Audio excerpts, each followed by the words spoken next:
Gavana wa Embu Cecily Mbarire amewaonya wanachama wa bodi za vituo vya afya kuhusu uwajibikaji wa kibinafsi na utoaji bora wa huduma kufuatia malalamishi kuhusu huduma duni za afya kwenye kaunti hiyo.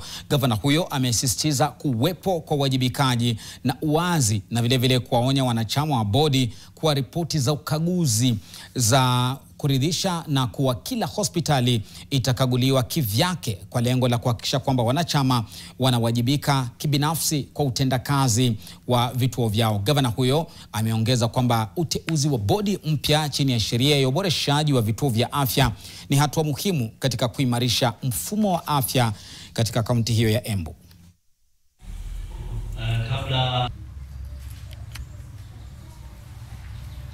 Kwa hivyo watakuwa nafanywa audit as individual hospitals. Level 5 na level 4 will be done audit na Auditor General. Na nimewaelezea ile report ilitoka kabla niingie na ilikuwa mbaya sana.